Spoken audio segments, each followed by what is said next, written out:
Welcome to Collaboration Conversations. I'm your host, Regina Partain Bergman. I am thrilled with my co-host today. I just absolutely adore this woman. I've We've known each other for a little while here, not a terribly long time, considering things, but she's one of those people that, have you ever met somebody in your life that you just fell in love with them immediately when you met them? Well, that's what happened for me with my co-host today. She's just this amazing person that I absolutely adore. And she is Miss Asha Mankowska.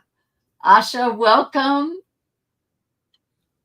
So Regina, glad to have you here today. Thank you. Thank you so much for honoring me with your invitation and allowing me to invite those phenomenal guests of mine. I think Leslie got frozen for a second, but hopefully he's going to be right back with us. Hopefully so. Asha, would you share? Oh, say that again. Oh, I was just saying that, he froze for a second, but he will be right back. He'll be back. Mm-hmm. So, Asha, would you share for us a little bit about your journey, who you serve, and why that it is important to you to serve them? Yes. You know what? I was an attorney for 12 years in San Diego, California, and back in Europe. And I realized this is not my path that I want to go with, because I wasn't feeling I am making a difference in the world. And I have 3 top values, which is freedom, faith, and family. And according to that my freedom too, I didn't like any limitations. So I just started to build, scale, and sell businesses, because that's how I figured I can really serve business owners globally, right? There was no limitations anymore. And 20 years plus and I've never looked back. And I know there were so many people were telling me that that's not going to work, because there are so many people, there are so many businesses out there.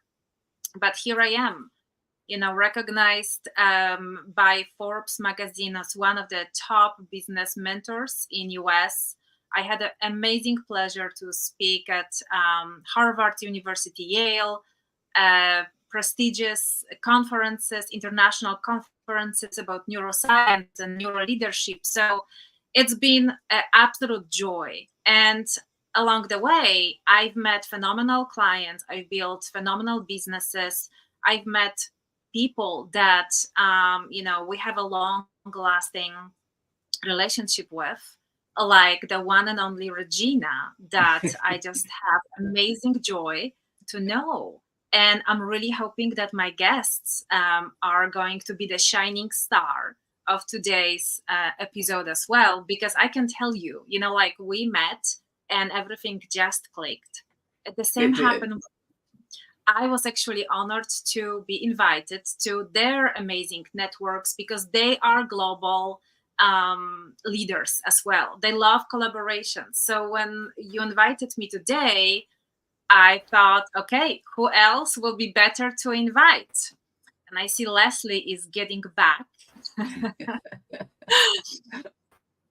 So Regina, in the meantime, when he's connecting, would you like to share a little bit about yourself with my guests that actually don't know anything about you? Sure. Very briefly. I will share very briefly, because I really want our audience to hear from all of you. So I am a business coach specializing in profit acceleration and exit strategy, working with entrepreneurs so that when they choose to exit their business, they have options. But in the meantime, they can enjoy tremendous profitability while they're building that business to the stage that it can run without them, so that they can do other things. So, absolutely. Yes. Fantastic. Yeah. Thank you so much, Regina. And I think that's exactly what was our common denominator, because as you know, sales, profits, and performance, that's my interest, that's my focus as well. And we understood understood each other. We spoke the same language about business. So that was really fantastic. So, yes. So, Asha, would you introduce your guests for us and have them share about their journey, who they serve and why as well? Absolutely. So Leslie is my long-term client. So I think you will all enjoy him. An absolutely brilliant mind, but who knows if he will join us again. He's having some difficulties. Right. In the meantime, ladies first. So actually, I met Michelle first at her amazing networking group. So Michelle, could you please, you amazing natural entrepreneur, introduce yourself to our audience today? Oh, I'm very grateful to be here. Thank you for having me, Asha and Regina. It's such a pleasure and honor to meet you. I am, the natural entrepreneur. I call myself. I run also a co-hosted network for. We call it the Bay Group, the Badass Entrepreneur Group. I don't know if I can say that, but and that's where we were fortunate enough to have Asha come and share, and so that was where we connected, and I'm really grateful for that. I started that network as well as I have another network for body, mind, and soul wellness practitioners. So I have a couple of networks, but my primary focus right now is I'm a digital doula. I kind of work on the other end of the spectrum of entrepreneurship from Regina and help very early stage individual purpose-driven entrepreneurs craft their online offers, and then those who are just about ready to scale take a look at their offer ecosystems, I refer to it as, because I'm a nature freak. My mom was a nature artist. I'm a biologist by formal training. I have kind of a Forrest Gumpy type background, but I got into digital marketing as a social purpose enterprise to be able to subsidize respite and homeschool care for exhausted special needs parents like myself. So I have a mama bear drive for digital marketing. And I just love the process of finding people's unique gifts, helping them shape and form those into an online offer, and then helping them build out the tech. I'm a tech geek, and I build all of the sales funnels and all of the things that they need to be able to function well, because it is really hard when you're a small entrepreneur to be doing everything and all the things, and automating and making those things natural, so that you can play at the things you love to play at and automate the things you don't, so that you can participate in the business ecosystem. And I'm always about the nature. So I really feel like individuals have gifts that are the equivalent of bringing biodiversity back to nature. If we bring individual gifts back to the business world, we're diversifying the business scene, and that's only a good thing. So that's me. Fantastic. Thank you so much, Love Michelle. I'm going to ask Leslie to introduce himself before we lose him again. so I'm probably the least technical person. I can't even figure out the internet here, guys. Oh my goodness. Thanks for the invitation. As I mentioned to you guys, Leslie is one of my dear and one of my favorite brilliant clients for many, many years. I mean, 2, 3 or something like that. And it was the same like with Regina. When we met with Leslie, the first conversation, it was just something just clicked, right? And I just had amazing pleasure to coach with him and his amazing team. So he has a great also team behind him that it's taking care of everything, besides a great family too. So, and I'm going to be visiting soon, I promise. Fingers crossed. Yes, I know. Could you please introduce yourself and tell a little bit about your business? Yeah, so Asha, thanks for the invitation to the podcast. I'm based out of the Caribbean, as you could tell. My face doesn't really match it, but I am born and bred out of the Caribbean, and I really want to be, absolutely, I really want to be a Caribbean, AI millionaire. And I know it sounds obnoxious, but my goal is to help more people in the region to be globally competitive. And I've found that over the course of time, that the problems that we experience here are the problems that most entrepreneurs also do. So I'm starting to actually work a lot more outside of the region to help people with AI, to be honest with you. So it's been exciting, right? I mean, everything today in the news, everything today in the paper is artificial intelligence. I am, unlike some of the other folks in the call here, I made a series of very bad decisions that ended up in the right place. Fortunately, kind of started in lockdown. So when we went into lockdown, we had massive performance problems with the team. I mean, most of you guys already see that or experience that. And I had a couple choices at that point in time. My first choice was I could fire everybody, and I feel a little guilty saying it now, but I'm sure some of the entrepreneurs out there thought about it as well. My second choice is, and I found myself almost doing this, was trying to beat people into submission.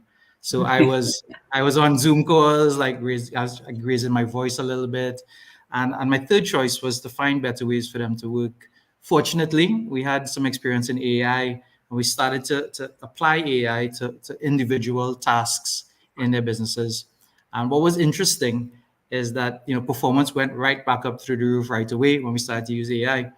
And we went nuts on AI. We spent millions of dollars on AI, and we pretty much applied AI across every single part of our business.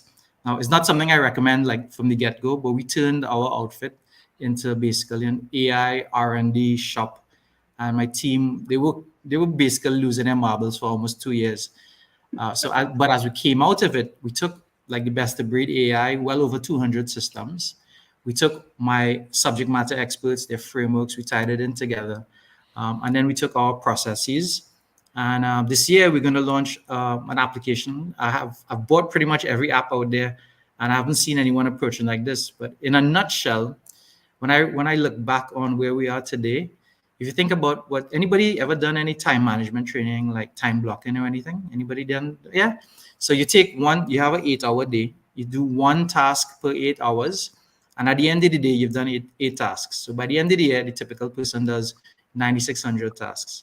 Using AI, we now automated 10,000 tasks a day. So we added 365 people to our team without a dollar in payroll. And that's what we're going to productize this year. Wow. Thank you so much, Leslie. Wow. What an amazing achievement, not to mention, having phenomenal mentor like. Yeah, it wouldn't have been possible without you, Asha. Thank you so much.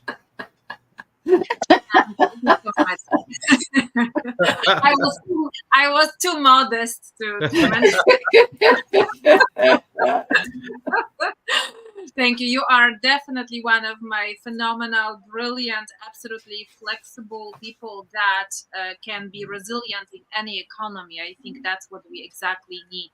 And you're never scared of collaboration and being open. So I really appreciate that about you.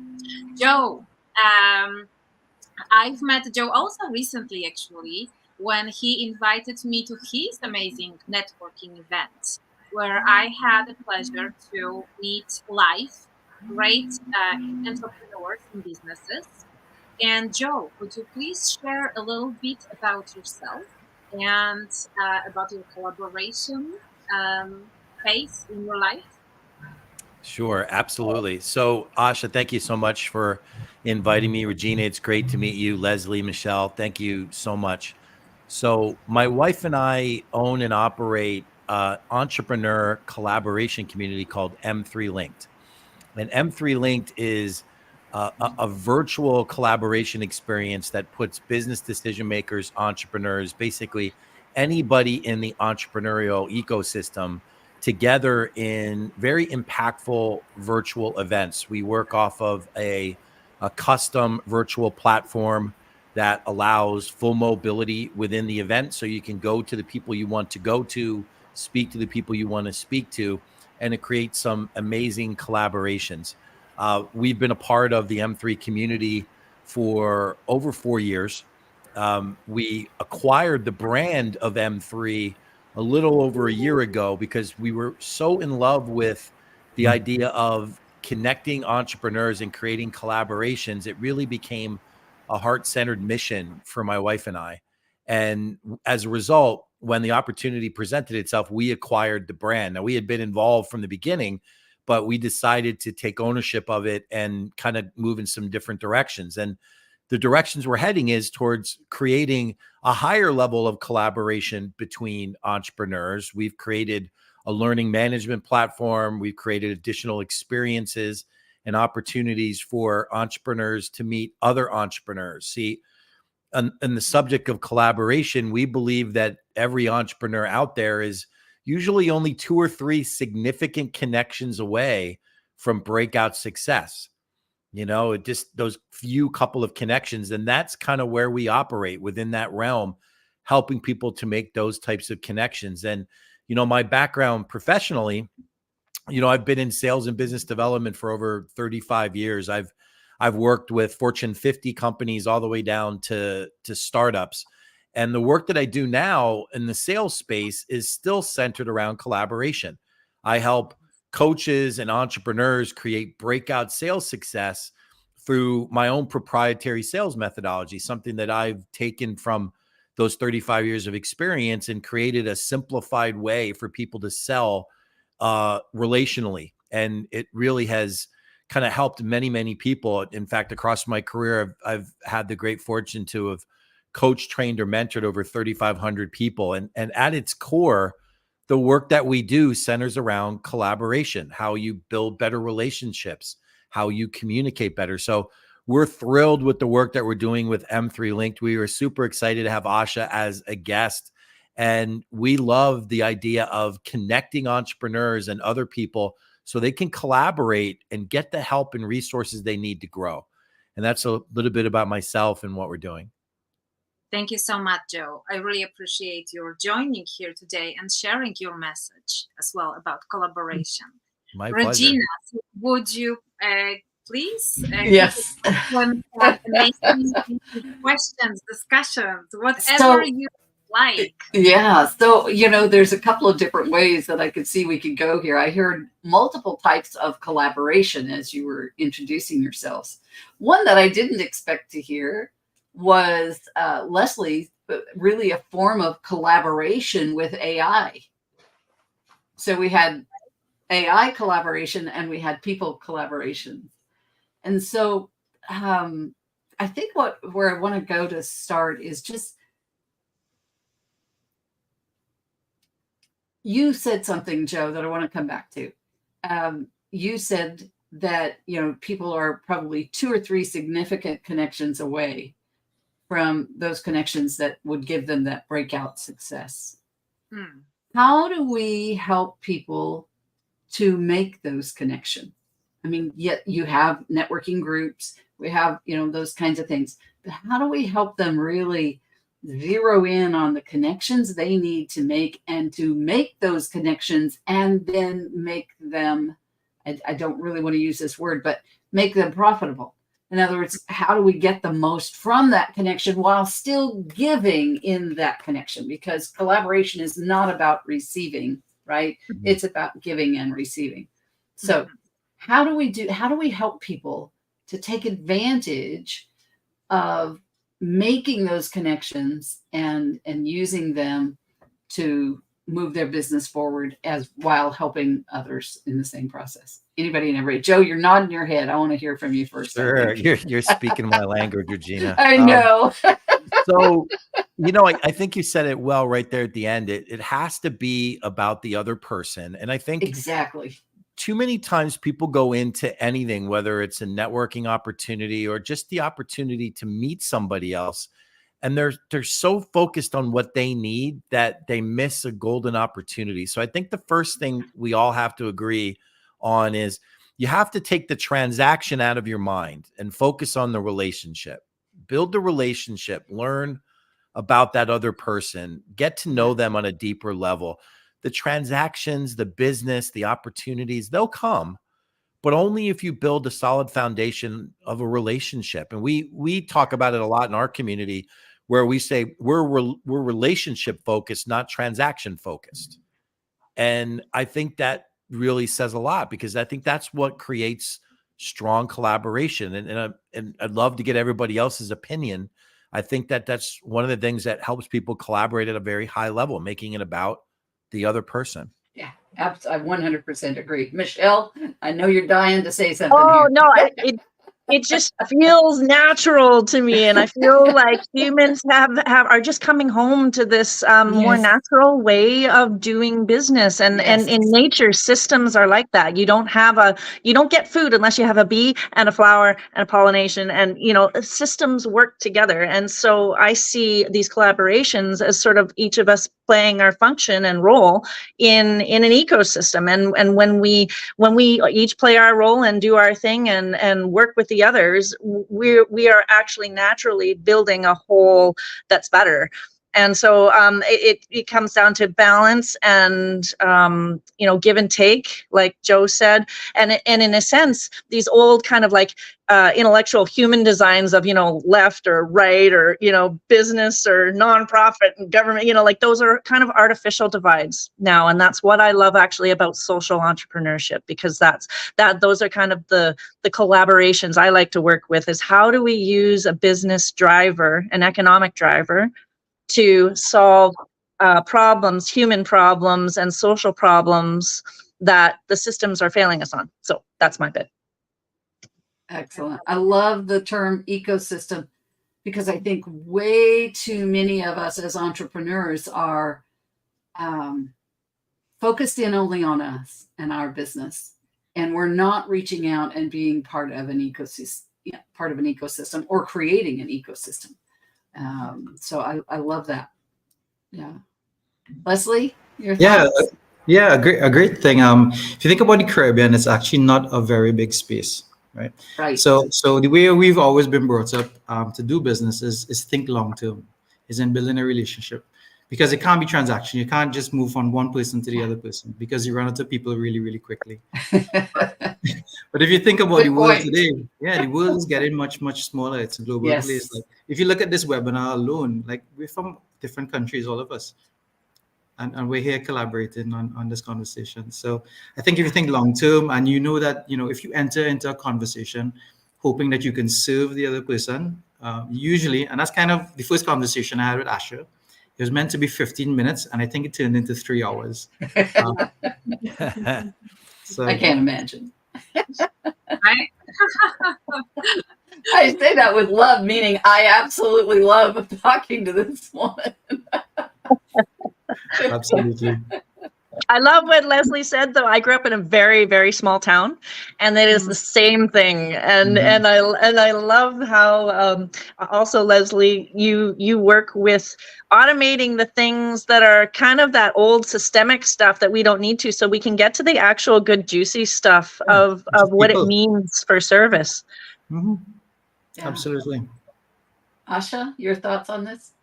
Yeah, I mean, collaboration is the name of the game, I think. And we have to realize very early in the game that we cannot be the victorious winners if we do not attract the right players around us, whatever we do. In our family, in business, in politics, in life, friends.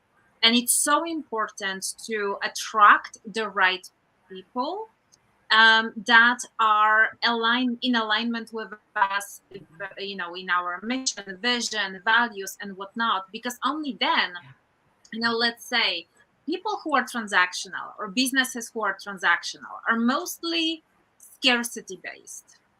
Old, very old, energy, where the sales was the name of the game, and that was it. Not the relationship, not the loyalty, not creating loyalty within your team members or your clients, right?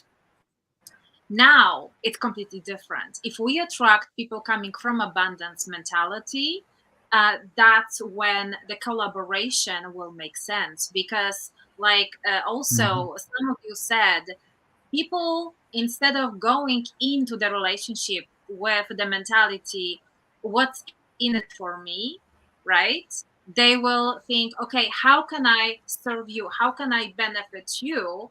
Because they don't have to think or worry that will be no reciprocation, right? Because the other person will be 200, 300 in for them as well. So This is the valuable team that I always wanted to create around myself, doing anything. Because I know, especially in the times of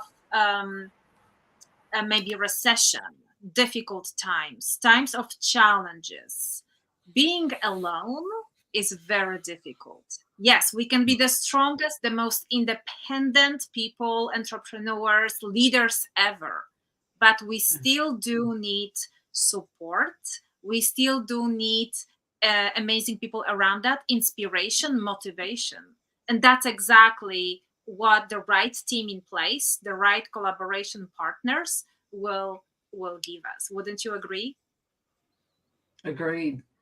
So one of the things that I'm hearing then in answer to that question, then how we help people do that is coming back to teaching them how to serve first, to give first, right? Yes. To come in with that focus of how do I serve you? How do I give? Michelle, you have thought on that? Yeah, well, when you said that, I was just absolutely. And to do that, you have to know who you are and what your function is, like where your center's at, so that I really loved what Asha said, because what it does is it moves us from this win-lose, top-down control, system has, people have not, kind of space, to much more, again, back to nature, neural networky, like functional ecosystem kind of. But to make that work, everybody has to know who they are, what their gift is, and why it benefits them to serve. We're self-interested creatures, but also we have gifts to bring to the whole, and that it's a benefit for us to share. So, you know what, Michelle, I just love what you just said. Let me just add something to it. Everyone in the world have special superpowers, right?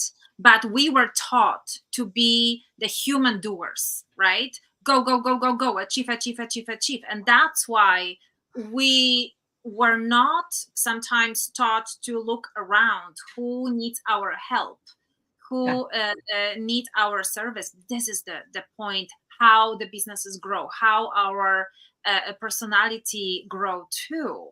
But the thing is too that the collaboration will be always the key element, because when we focus on first two, we cannot pour from empty either. Yes. Right? So Correct. when we focus on what is my superpower, what is my passion, how can I what special gifts I can offer to the world, right?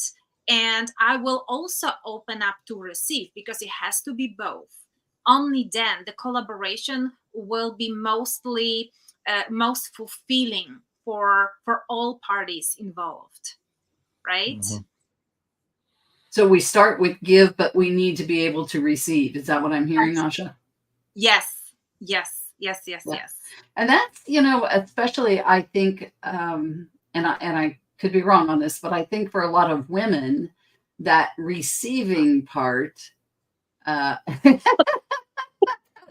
has been overlooked. Yeah, I see gentlemen, they don't have issues with that. So, but Michelle related to that. And folks, I got to tell you, I'm having a little bit of an electrical issue here. I hope that I don't get booted out of our call. Once there's no smoke, we're okay. Yeah, if I disappear, you will know that something went awry. My battery backup is blinking over here for my computer. My electricity, something going on with the electricity today. Oh no! Yeah, Could I add something? Yes, please. One of the things I think is so important, and I think it's incumbent upon all of us. When you think of the world we live in today, I teasingly call it Generation Me, because the world is very centered around me, right? We live in a society where people are taking selfies, they're self-videoing, it's the influencer age, right? Yes. I think it's incumbent upon all of us that are more aware to better educate and teach people about the importance of collaboration and being of resource. I remember growing up, I was blessed to have two amazing parents, and I remember my mother used to always teach me that if you ever want to add value, you first have to be of value to people. Like you have to be present and be of value to them, and that's truly adding value. And I think sometimes in the world we live in today, it's twisted the opposite way. People are too centered around what they receive, what they get, how it benefits them, instead of being of value to other people and recognizing that it comes back so much more powerfully than when you're just looking for it naturally. And it's hard for people. And I think the younger generation struggles with that in particular because they have lived in an age where things change rather quickly, and it has been centered around them. And, you know, for people that have, let's just say, lived a little longer, we have a greater appreciation for the importance of relationships, the importance of being of value to people, because those relationships do so much more for you long term. And I loved what Leslie said about in the Caribbean, how they do focus on building those longer term relationships and not thinking about the short term. I think in general, that's the way everybody should be. We should. You know, I have. Go ahead. Oh, I have a comment, and I have. Go ahead, Asha. A little delay.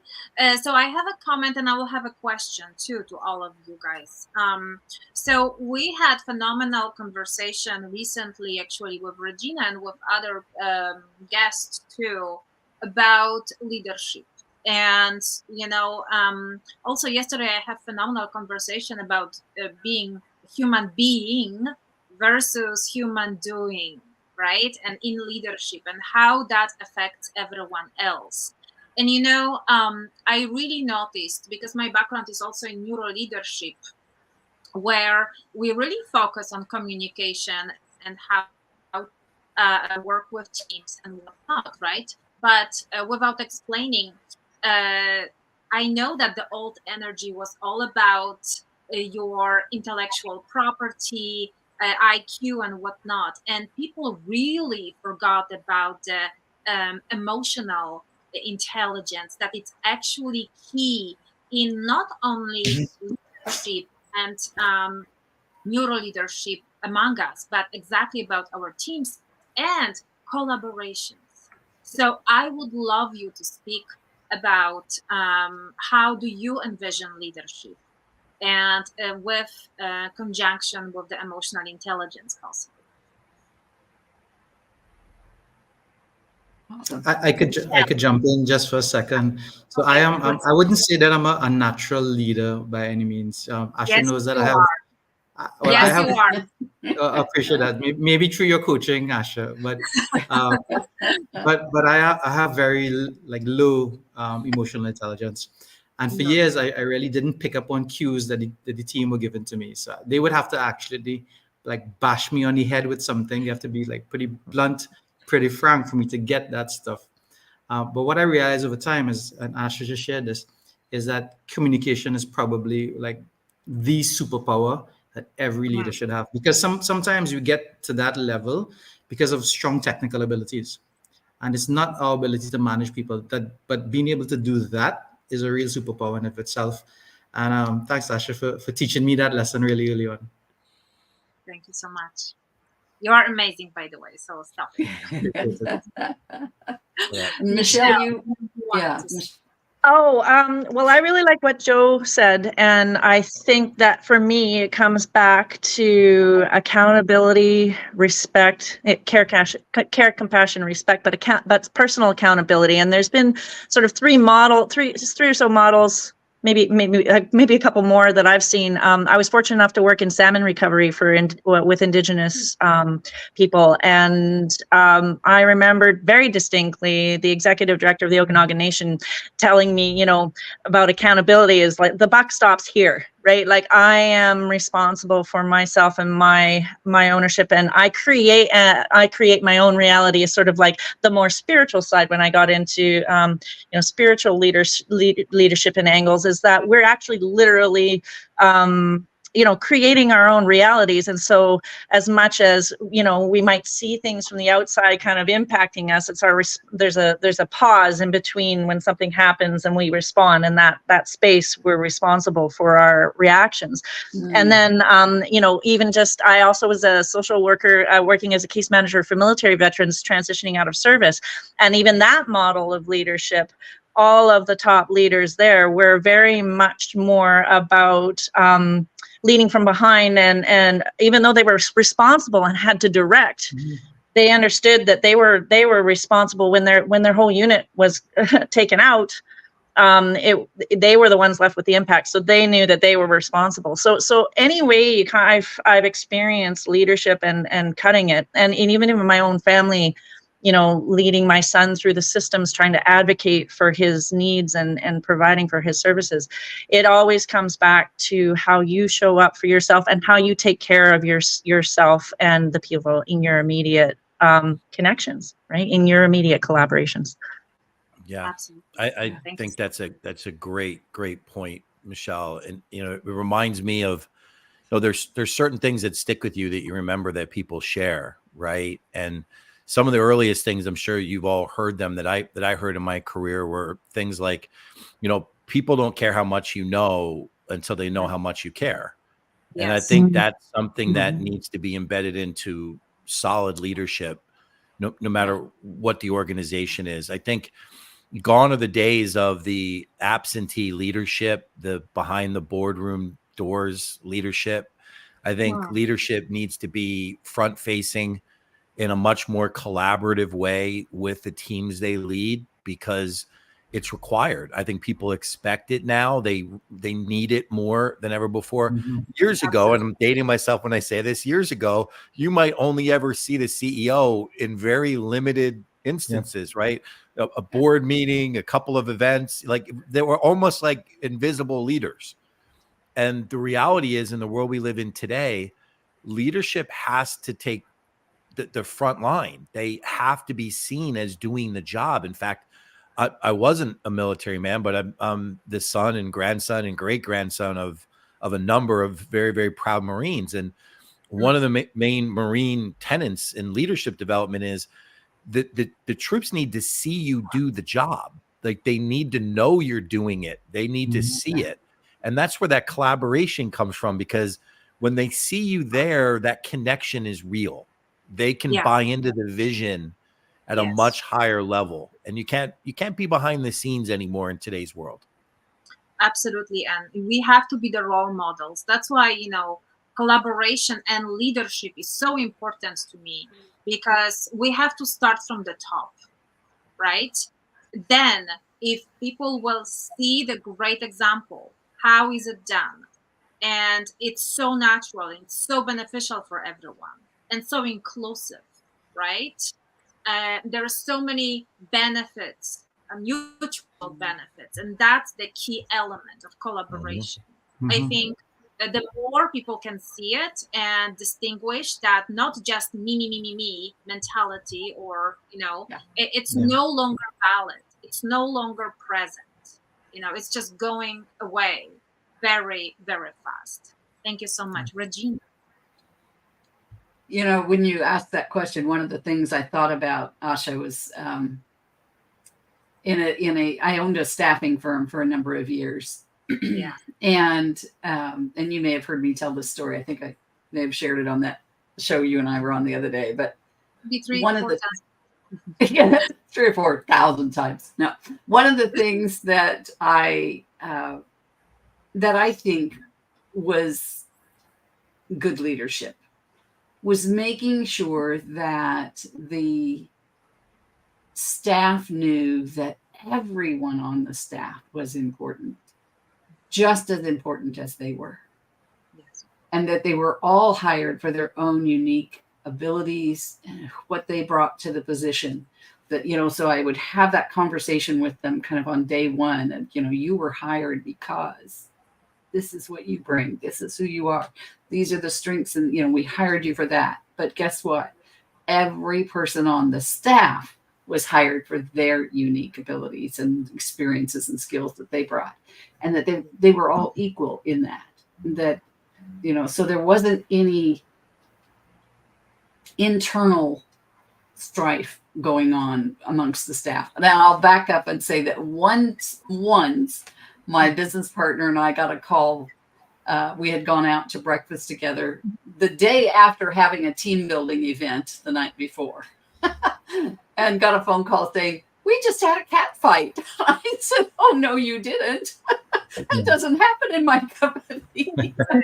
But one of the things that we drew upon was personality profiles and we used a very accurate personality profile, and we were able to put their personality profiles up and see exactly where the conflict came from and educate them about that, so that now at least, even though that didn't change who they were, they now had understanding, and understanding brings compassion. And so I think as leaders, the more that we can do to help bring that into our environment as well, so that we have understanding and we have compassion and we have people who care about each other, then I think we have such a much stronger organization. That's a terrific point. If I could chime in, Asha. Please. So to kind of tie what Regina was saying, and Asha, you're saying like leading from above as well. So this is a very expensive lesson that I learned, but in about 2010, we made a big pivot in the organization. So what we were doing back then, we realized that our partners, the big technology companies of the world, they were now going to basically cut us out. They were going to work directly with the end customers, doing something called cloud. I don't know if you guys ever heard of cloud. So they're now going direct to our customers, and our market was shifting really quickly. So I went to my team and I said, guys, 5 years from now, our current business is not going to exist. But there's this huge opportunity in something else. And I missed a couple of things. And Regina, you got it. Asha, you get it. So I was trying to lead from above, but I wasn't able to communicate that down to the what's in it for them. And if you're able to communicate that, then you're able to move them way along faster, more effectively. Because my two top guys, they resigned the following day because I wasn't able to communicate that. I wasn't able to communicate compassionately about what this shift meant for them as individuals. So that's really good stuff. Yes. Yeah. I've got an expensive example as well. I had a team, and it was a situation where some education would have helped, but more on the function of how humans just like naturally exist, in the sense of like we have our conscious minds and then we have our subconscious behavioral emotional drivers, and how those things actually show up, and we don't necessarily connect the dots between in ourselves or between each other. And so if I had if I knew then what I know now, I would have spent a lot more time collaborating with someone about understanding their internal paradigms, and how those align with the paradigm of the culture that I'm trying to build in my enterprise. And I just thought of that when you said that, because it is a collaboration inside your own head, and then to communicate to others, especially when you're trying to also change manage, right? Yeah. And I think we think a lot about collaboration as being, especially in this truly entrepreneurial age where we have a lot of entrepreneurs, and we think about collaboration being between one company and another company, right? But there's so many other levels of collaboration, right? And that collaboration within an organization, and as you say, within yourself, Michelle. Like, why am I doing this again? Oh, right. Yeah. There's that whole set of limiting beliefs that I have that we can't do this. Oh, why is that? Oh, yeah, we can, right? Yeah, and it just shifts everything. One of my favorite leadership traits that I think is so important in strong leadership is, leadership really boils down to one thing, and that's creating a unified vision for what it is you're trying to accomplish. And I think that definition can be modified to include collaboration by simply saying creating a unified and shared vision. Yeah. And that's where the collaboration effort comes in. And, I experienced something very similar, Leslie, not quite to the extreme that maybe you did, but, in leadership, the one thing that's very difficult to overcome is the human factor of fear. People hear a message and it's left to interpretation. Like they don't know what that means, instead of seeing it as you described, a great opportunity to be in the forefront of something new. Those people were hearing, oh my gosh, we're not going to be here long, and I'd rather control my own destiny, right? And I think collaboration at its core, it's hard, especially when fear is in the mix, but you have to embrace the fear just like you embrace the excitement when things are going well. And when you do that, I think collaboration is easy. When you struggle with it, it's when it's harder. Yeah. Yeah. You know, I think I have my last question, but just to what Joe said, that's why, you know, we always will face our fears, right? That we talked about coming into collaboration or anywhere, doing anything from mindset of scarcity. That's when the fear is in control of you, right? Versus, yes, we all have fears, but when you're coming from the place of abundance, from the strong foundation, you are in control of those fears self, right? So I'm really glad you've mentioned it, because, you know, collaboration is not just to be completely fearless, and we all human beings, right? So we here. it's a part of us. My last question. Hang on Fear. just 1 second though, Asha. We're out of time. So We have to begin our wrap-up round. So besides the last question, that was fantastic idea. Maybe for the next episode, I right? know. Yeah, let's do this again. So Yeah. Let's introduce each other, wrap up, and how can we connect with you, or we can find you? And so who do you want to call on, Asha? Regina, Michelle. You can find me. I largely hang out on Facebook, but I have a website, naturalentrepreneur.ca. And I have a free Facebook group that helps value add and folks get their toes dipped into the concept of sharing their gifts and how to go about that on Facebook, called The Natural Entrepreneur. And that would be great to connect, and I would love to have all of you on my podcast too. So thank you so much, Michelle. Leslie, how can we connect with you? Where we can find you? I usually hang on LinkedIn. Feel free to grab me there if you guys want to accelerate operational excellence in your business using AI. Thank you so much. Joe.